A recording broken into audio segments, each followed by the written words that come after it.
Viagem no tempo. E se fosse possível, o que você faria? Talvez você voltasse ao passado para corrigir algo que fez de errado, ou até mesmo voltaria para fazer algo que deixou de fazer. Talvez você fosse ao futuro, só para dar uma espiadinha. Bem, o convite de hoje é exatamente esse. Vamos voltar ao passado através das nossas inteligências artificiais que darão vida a algumas fotos antigas de Bacabal, e assim vamos descobrir como nasceram os bairros de Bacabal. Afinal, um povo sem história é um povo sem cultura. Prontos para a viagem? Iniciar viagem no tempo em 3, 2, 1.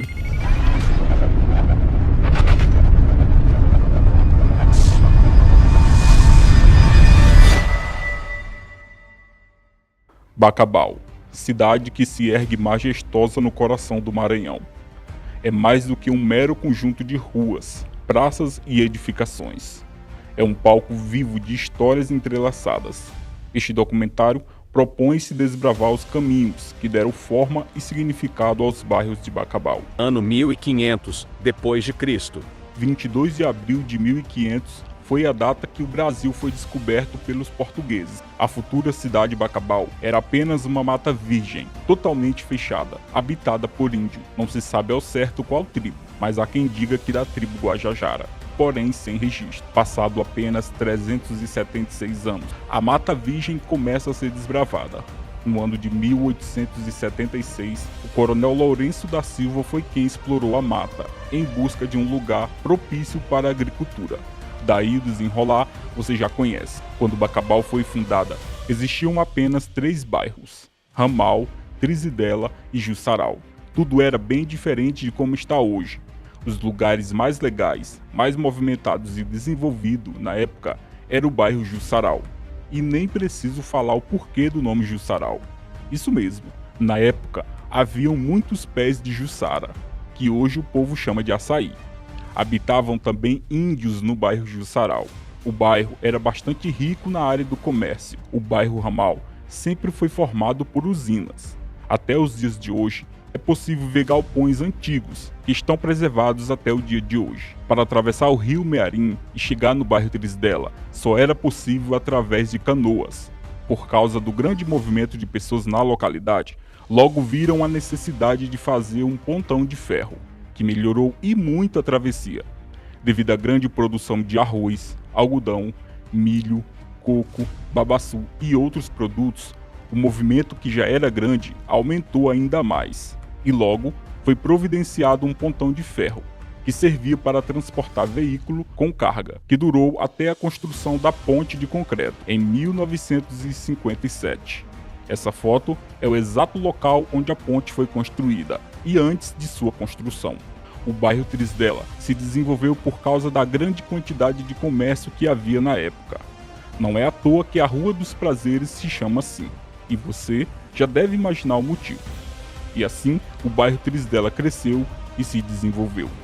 Quando Bacabal começou a se desenvolver, grandes números de pessoas de todos os estados vieram morar em Bacabal, formando assim novos bairros. O prefeito da época era Frederico Leda. Entrou em entendimento com vários donos de terras que venderam seus terrenos com valores extremamente baixos, quase que simbólicos, para esses novos moradores. Talvez, se eu perguntar para os moradores da atualidade onde fica o bairro e Rua do Machixe, pouco provável que alguém saiba. Talvez os moradores mais antigos sim, pois antes de se chamar Bairro da Esperança e Rua da Esperança, eles eram chamados de Bairro e Rua do Machixe. O porquê vou te contar já já. Você deve estar pensando, era chamado Rua do Machixe por causa que tinha muitos pés de machixe, certo? Errado. É muito mais do que você imagina. Um certo homem comprou 2 grandes lotes de terras, dos senhores Eugênio Lima e Mateus Santos. Daí, ele montou 2 galpões para promover festas nos finais de semana com mulheres meretrizes. Esses barracões deram um grande movimento de pessoas naquela localidade. O evento era feito de portões fechados, por causa das meretrizes. E por causa disso, lá dentro era bastante quente e lá fora bastante frio. O machixe é exatamente assim quando cozido. Esfria por fora, mas continua quente por dentro. Se alguém não tiver experiência, pode até se queimar com o maxixe. Então, na época o maxixe ficou bastante famoso. As pessoas que frequentavam sempre falavam: olha, ontem foi muito bom no maxixe. Aconteceu tal coisa no maxixe. Vamos no maxixe? Com o passar do tempo, o bairro também foi pegando esse nome e passou a se chamar Bairro do Maxixe. Agora, eu vou explicar por que o bairro Maxixe passou a se chamar Bairro da Esperança. Foi no ano de 1965 que o bairro passou a se chamar Bairro da Esperança, quando um comício político, um palestrante apelando, falou assim: senhoras e senhores do bairro Maxixe, a nossa campanha é a campanha da esperança. Por isso, votem nos candidatos da esperança. Para prefeito, votem Carlos Alberto Dias e Manuel Quadros. Para governador, votem em José Sarney. E não é que deu certo? Todos os candidatos mencionados foram eleitos e a rua e o bairro passaram a se chamar Bairro da Esperança. O bairro Alto Cururupu também tinha outro nome. Era chamado Alto dos Esqueletos, pois naquela área eram jogados vários animais mortos. Na verdade, Alto Cururupu era um cemitério de animais mortos, e era chamado assim, pois quem chegava naquele local via várias caveiras de animais, até que um homem chamado Chico Pedreiro tomou posse de parte dessas terras, até o Lago da Cigana. Com o passar do tempo, a prefeitura abriu ruas no local, e o local passou a ser povoado. No ano de 1966, na administração do prefeito Carlos Alberto Sardinha e seu vice Manuel Quadros, o bairro Alto dos Esqueletos passou a se chamar Alto Cururupu. Vale ressaltar que os primeiros moradores queriam colocar o nome do bairro como Bairro da Cigana, por causa do lago. Essa é a história do bairro Alto Cururupu. O tempo foi passando e novos bairros foram nascendo e a cidade só crescendo. Em seguida, nasceram os bairros Vila Clodomir, Rui Barbosa, Vila São João, Vila Conceição, Bairro Pantanal, Areal, São Joaquim, Chapadinha, Bosque Aracati, Recanto das Palmeiras e muitos outros. Inclusive, esta foto é da época da construção do bairro Coab. Vamos animá-la?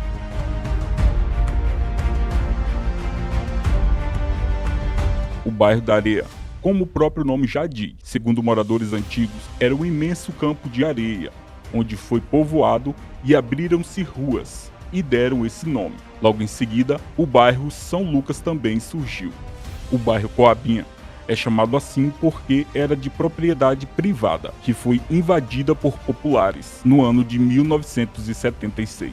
E por ser perto do bairro recém-criado chamado Coab 1, o povo achou por bem chamar o bairro de Coabinha. Eu estou agora no limite dos bairros Setúbal e bairro São Lucas. Aqui era o único acesso que os moradores tinham para atravessar e terem acesso a outros bairros da cidade. Essa ponte aqui também não existia, era apenas um enorme igarapé. Para os moradores atravessarem e ter acesso, só era possível através de canoas. Quando eu cheguei aqui no Satuba, que tinha pouca rua, tinha bem pouca rua. Tinha a Rua do Sol, a Rua de Unil Santo, tinha a Rua São Francisco e a Rua da Cruz.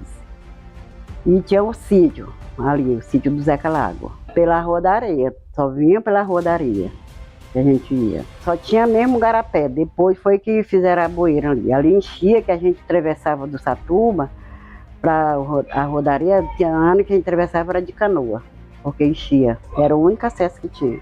Ainda não tinha aqui a Vila Pedro Brito, não tinha, só era mesmo por lá, por a rodaria. A água a gente pegava no chafariz, saía do Satuba e ia para a rodaria pegar lá no chafariz, daquele famoso lato d'água na cabeça. Assim como a cidade foi fundada de uma fazenda, o bairro Vila Pedro Brito também nasceu de uma fazenda. Era apenas uma enorme solta de propriedade privada, que foi invadida por populares que fizeram suas casas. Quando eu cheguei aqui, na década de 80, aqui na Vila Pedro Brito era só uma solta.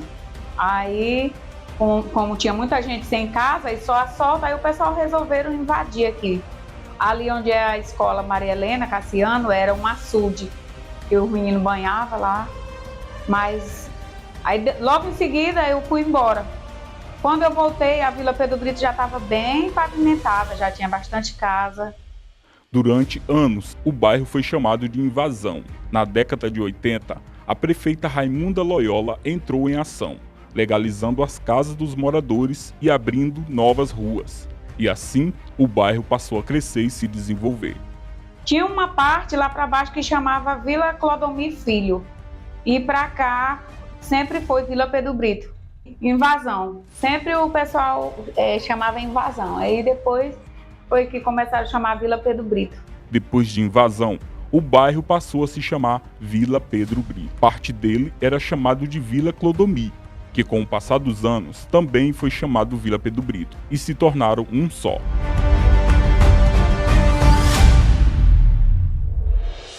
Ainda no mandato da prefeita Raimunda Loyola, o bairro Vila Coelho Dias foi fundado.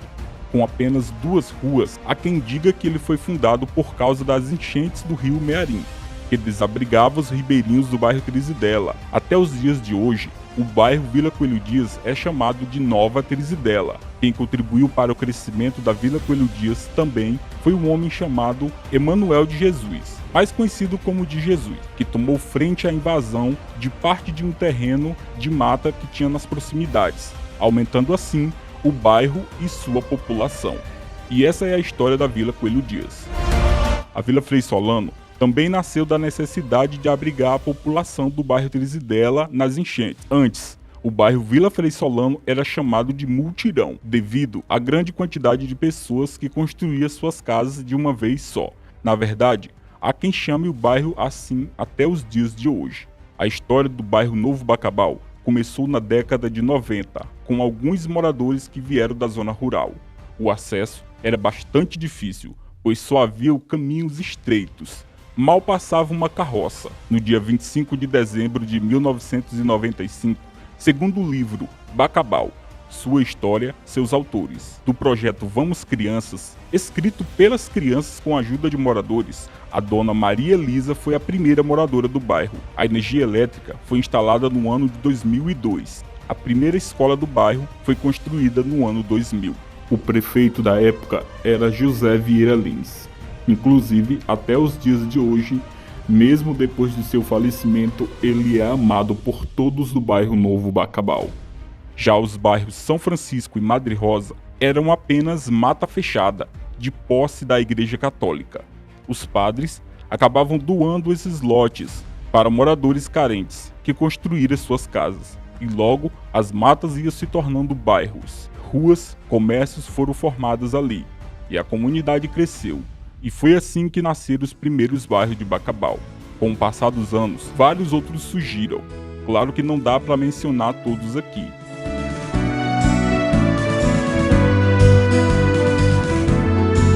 Com fonte do livro Bacabal de Sempre, escrito pelo autor Raimundo Sérgio de Oliveira, foi possível produzir este conteúdo. Essa história tinha que ser contada, pois um povo sem história é um povo sem cultura. Se você não sabe de onde veio, como saberá para onde você vai? Agora, a missão de levar essa história adiante está em suas mãos.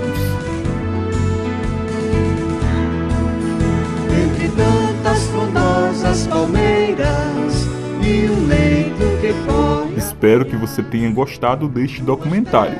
Espero ainda que você tenha aprendido um pouco mais sobre a nossa história. Quero aproveitar e agradecer a toda a equipe empenhada na produção deste conteúdo. Quero agradecer também à Prefeitura de Bacabal, à Secretaria Municipal de Cultura, ao Ministério da Cultura e ao Governo Federal. Para enaltecer aos que migram, teu povo inato, és cultura, és progresso, és viver. Aos que migram